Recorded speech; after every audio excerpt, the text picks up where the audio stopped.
gum, balm, and rosin on their way to carry it down to Egypt. Then Joseph said to his brothers, "Come, let us sell him to the Ishmaelites and not lay our hands on him, for he is our brother, our own flesh." And his brothers agreed.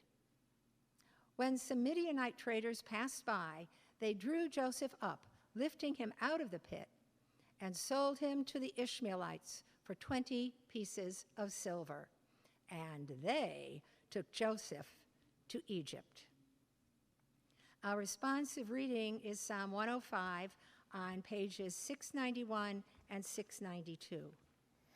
We're going to read it by numbered verses. There's one place where one paragraph has 2 verses, so choir, be prepared. Give thanks to God, call on God's name, and make known God's deeds among the peoples. Sing to God, sing praises to God, tell of God's wonderful works. Glory in God's holy name. Let the hearts of those who seek God rejoice. Seek God and God's strength. Seek God's presence continually. Remember the wonderful works God has done, God's miracles, and the judgments God uttered. O offspring of God's servants, Abraham and Sarah, children of Jacob, God's chosen ones. God is the sovereign, our God, whose judgments are in all the earth.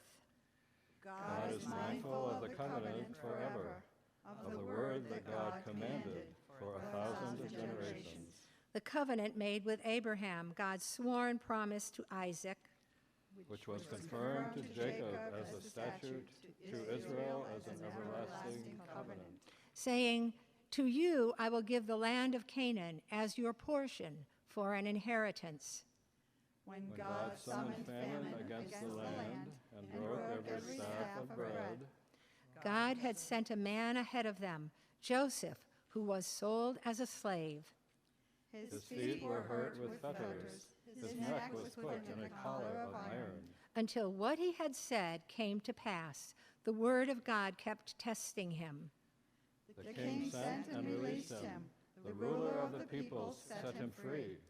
He made Joseph lord of his house and ruler of all his possessions, to instruct his officials at his pleasure, and to teach his elders wisdom. Then Israel came to Egypt, and Jacob lived as an alien in the land of Ham. And God made the people very fruitful, and made them stronger than their foes. Whose hearts God then turned to hate God's people, to deal craftily with God's servants. God sent God's servants Moses and Aaron, whom God had chosen. Then God brought Israel out with silver and gold, and there was no one among their tribes who stumbled. Egypt was glad when they departed, for dread of them had fallen upon Egypt. God spread a cloud for a covering and fire to give light by night.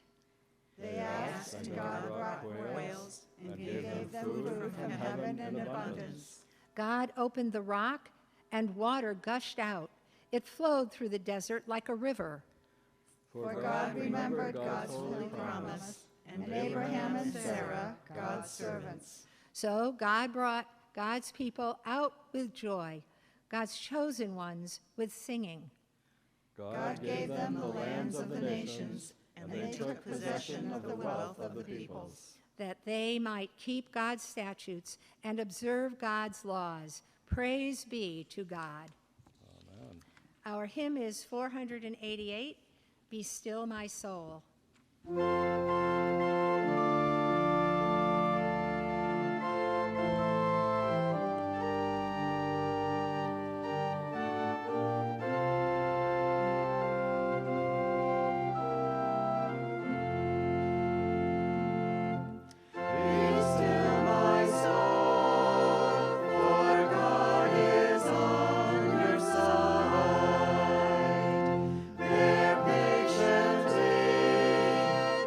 Across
morning we continue in the Gospel of Matthew. We're up to the latter portion of the 14th chapter.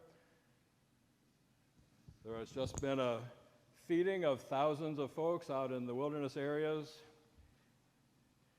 And following that meal, right then, Jesus made the disciples get into the boat and go ahead to the other side of the lake while he dismissed the crowds. When he sent them away, he went up onto a mountain by himself to pray. Evening came, and he was alone. Meanwhile, the boat, fighting a strong headwind, was being battered by the waves and was already far away from land. Very early in the morning, he came to his disciples walking on the lake. When the disciples saw him walking on the lake, they were terrified and said, "It's a ghost." They were so frightened they screamed. Just then, Jesus spoke to them. "Be encouraged. It's me. Don't be afraid." Peter replied, "Lord, if it's you, order me to come to you on the water." And Jesus said, "Come." Then Peter got out of the boat and was walking on the water toward Jesus. But when Peter saw the strong wind, he became frightened. As he began to sink, he shouted, "Lord, rescue me." Jesus immediately reached out and grabbed him, saying, "You man of weak faith, why did you begin to have doubts?" When they got into the boat, the wind settled down. Then those in the boat worshiped Jesus and said, "You must be God's Son."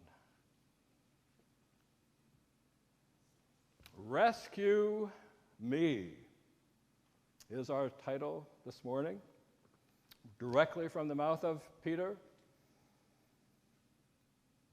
You may recall the preceding story that led up to the feeding of the multitudes in the wilderness area is that Jesus went into the wilderness for a time apart, for a time away, for a time of rest and renewal following the death, the execution of John the Baptist.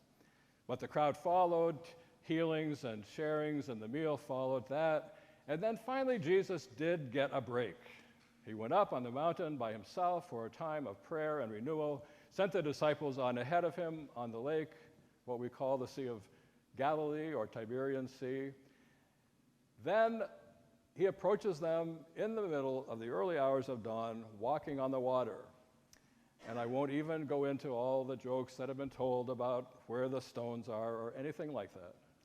Jesus approached them. They are terrified. They see this, what they think is a ghost, but Jesus speaks to them. Peter responds, calls out, "Well, Jesus, if you can do it, let me do it too." And Peter steps out trusting. See, that's the key concept behind the word faith, is trust. Trusting that he will be all right, that Jesus has that capacity to hold him. Then, with the waves and the wind, he starts to sink. His faith flees away. It becomes fear instead. "Rescue me." I could quite easily imagine Joseph saying the very same thing after his brothers dropped him down into a dry well, a cistern, a pit with no water in it. "Rescue me, somebody help me. Can you everybody out there heal me, help me?" There's an alternative reading for the Genesis passage. It's the story of Elijah, an early prophet, who has just won a tremendous victory over the gods of the Baals that were a Canaanite fertility religion of that era. And Queen Jezebel, you may have heard of her, she has a great deal of animosity towards Elijah. So he runs for his life. He flees to a mountain. He goes into a cave. And basically he there is saying to God, "Rescue me. I'm the only one left and they're seeking to kill me." A common theme, a common call out for help.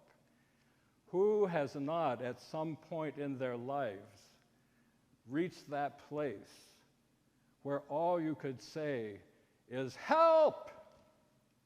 Save me, rescue me, deliver me, be my helper, fix me, make me well"? It's a common human experience that each and every one of us has certainly gone through at some point in our lives. I counted back 45 years ago. I was the summer chaplain at the Tappan Lake Recreation Park that was run by a non-governmental nonprofit in eastern Ohio. It was my summer job at the end of my first year of seminary. I had been ordained as a deacon in the United Methodist Church in the East Ohio Conference, and now I was preaching every Sunday to a crowd gathered on a little hillside sitting on logs, looking out towards Tappan Lake. And as the chaplain of the park, I had a trailer to stay in during the week, and I was supposed to meet and welcome the guests that were staying there for that week and find out if they had any spiritual or other needs that I, as a chaplain, might provide for them. So basically, I just want to say for 45 years, I've been coming up with sermons. And many of the most important, I think, or most revealing sermons have had something to do with my own experiences in life, my own struggles, my own issues. Some years ago, amongst a group of pastors, we were talking about that very idea, about well, how personal do you get in your own stories as they come into the sermons? And one person said, well, I have to make sure that the issue that I'm talking about has been resolved. That, I went through a hard time, but now I've come out on the other side. And once I come out on the other side, then I can tell the story. But I don't like to tell it when I'm still in the middle of it. It's too intense, it's too raw, it's too real, too emotional. Back in around 1992, 3, going through a lot of stuff, I couldn't wait to tell my stories until they were resolved because the resolution took years. And I would have had to have been very quiet on Sunday mornings for quite a while. But I do want to share a story this morning, and I'm doing it because of the place that it put me as a person calling out for help. But I have to admit that it's not the kind of sermon story you would have heard from a pastor in the past. And I only say that not because it's just because it's a rather personal story. It involves my digestive tract. A little murmur passed through the room. Early in 2012, I was several months out from my prostate surgery, and I woke up one morning with raging diarrhea. I've usually been a pretty regular kind of fellow most of my life, and this was something new, and I thought it must have been something I ate, or maybe I got a little bug. It persisted, so I went to the doctor, and the doctor sent me to the gastroenterologist, and the gastroenterologist did a bunch of tests, and he sent me to a cancer doctor, and the cancer doctor did a bunch of tests, and nothing was wrong with me other than my symptoms, which did not change, basically, very much. So I've become a really regular person in my life for these last 8 years. And that's okay. I don't mind. I was a little concerned, when there was that little shortage of a certain product in the stores, but that faded, and we actually never ran out. That was good. So it's unusual for me to have the opposite digestive tract condition, one in which one stops moving. But it has happened. It has happened on a rare occasion. And with our vacation travels and coming and going and eating at restaurants and not having quite such a regular supply of my normal beans and rice that I've been eating for a few years now, well, it happened to me, wouldn't you know? And the medicine that we had at home would have been great as an anti-diarrheal medicine, but I didn't have the other stuff. So I went to the pharmacy, and I bought 2 types of laxatives, the one that you swallow and the one that you insert. I figured I'd better come at this from both ends. Faith went to Vermont, not only for a day trip, as she often does, because she takes care of her brother's grocery shopping and medications and deals with other issues regarding his farmhouse or that her other family members have in Vermont. But on this occasion, she had an early morning event, so she went on an afternoon to stay overnight. I was alone in my home, and the medicine tried to work. Now, I have experienced pain in my life. I have had a ruptured disc that pressed on my sciatica, so I had sciatic nerve pain down my right leg. I went through, I have a chronic condition called cluster headaches that often attack me, that take over the right side of my head. It has been so bad that I felt like somebody was drilling a drill through my brain. I mean, those are pretty painful, but I have never in my life experienced the pain that I experienced that weekday afternoon as I crouched and knelt and moaned and groaned on the floor of my bathroom. I was pretty sure I was going to call 911 and ask for an emergency enema. Now, I know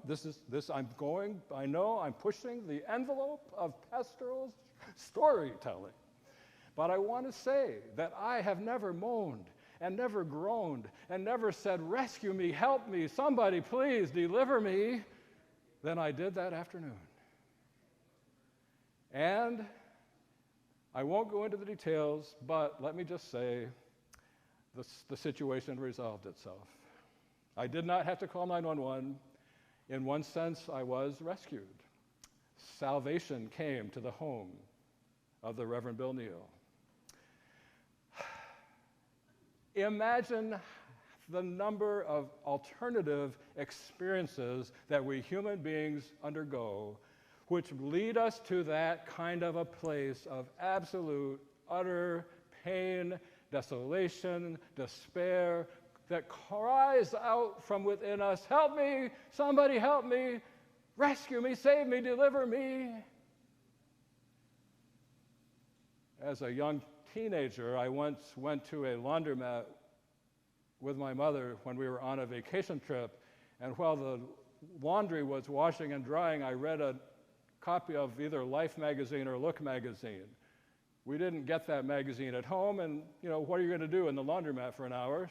So I read a story by Johnny Cash describing his cold turkey withdrawal from amphetamines.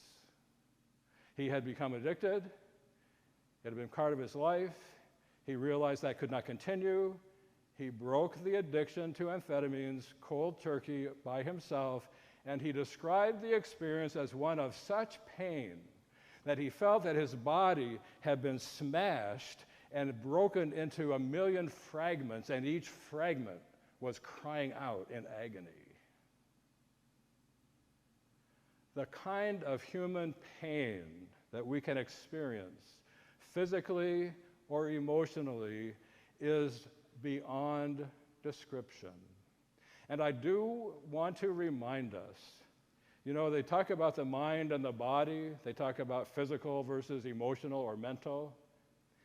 Nothing, with the exception of a spiritual experience, nothing outside of a spiritual experience that we have experienced in our lives is not physical in its essence. By physical, I mean that it's real, that it has a chemical nature and a chemical makeup, and it's part of our body. A feeling of terror that we experience is because glands in our bodies are punching out these chemicals, alerting us to the danger and giving us motivation to do something about it. The very thoughts that we think are composed of chemicals in our brains that cause electrical charges to fire off, so that one neuron talks to the next neuron that talks to the next neuron that creates a thought.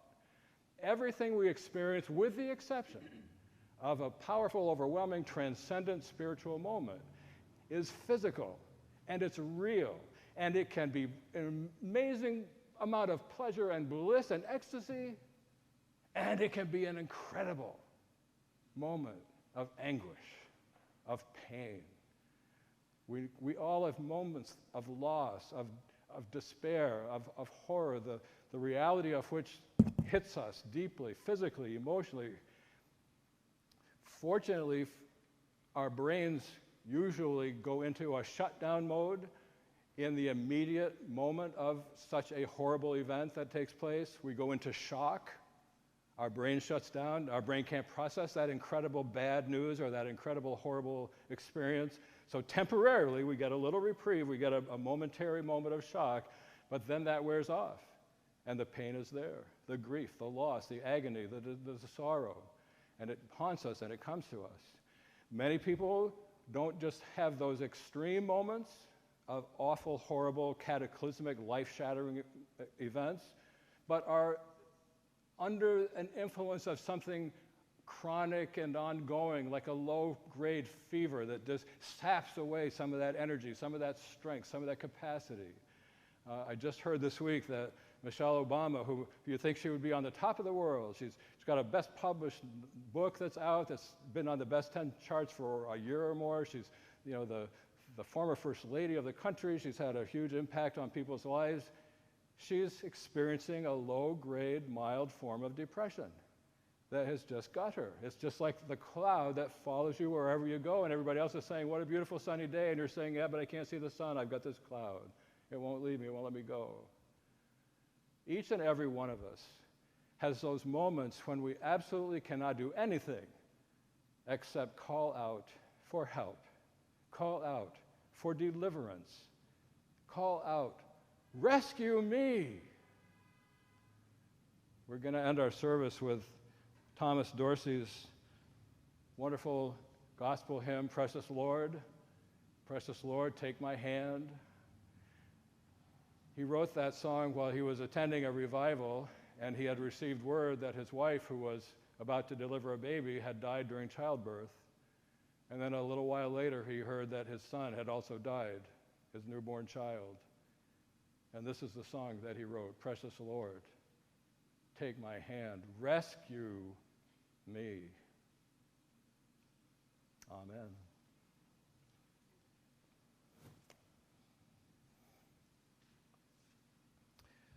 We can share in each other's rescues as we share one another's prayers and burdens and cares and concerns. Let us now go to God and offer our cares, our thoughts, the deepest concerns of our minds and hearts. Let us enter into a moment together of prayer. Loving God, you are the source of all that is. You are the creative energy that flows through all of life. You are the force, but you are also conscious and you are love. And it is your conscious love that longs for and yearns for the very best for each and every one of your people on this planet and throughout this multiverse. So come with your energy, come with your healing, come with your power and presence. Give us moments of transcendence, that our deepest spiritual souls might be awakened to your glory and to your presence, to your light and your life. Flow among us with an energy that cannot be controlled, an energy that only you can direct and guide, an energy that empowers and heals and strengthens and transforms us into the very beings that are your children in light and in love. Come with your special energy and care for those who need you in specific and particular ways in these difficult days. And so be with each one that we name before you in our minds and in our hearts, with Stacy and Carol, with Jill and Ray, with Jeffrey and Allison, Everett, Donna and Sean, with Ed and David and Chris, with Brian and Catherine and Phoebe and Phineas, with Donna, with Dee Dee, with Lois, with the families of those who have lost loved ones, with all who are suffering during this terrible epidemic across this earth. Remind us of our shared humanity and strengthen us to be one another's rescuers, deliverers, and saviors. Hear our prayers and bless us in your presence in a silence together.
precious Lord, take my hand.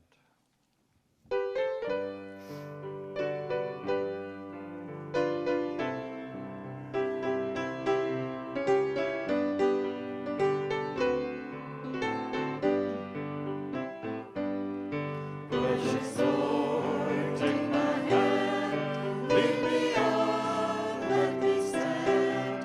I am tired, I am weak, I am worn. Through the storm, through the night, lead me on to the light. Take my hand, precious Lord, lead me home. When my way grows drear, precious Lord, linger near. When my life is almost gone, hear me cry, hear my call. Hold my feet lest I fall.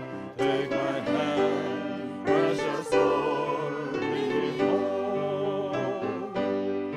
When the shadows appear and the night draws near, and the day is past and gone, at the river I stand, guide my feet, hold my hand, take my hand, precious Lord, lead me home.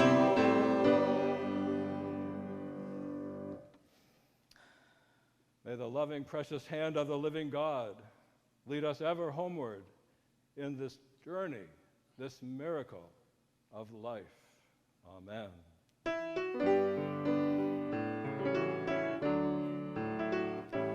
Lord, prepare me to be a sanctuary, pure and holy, tried and true.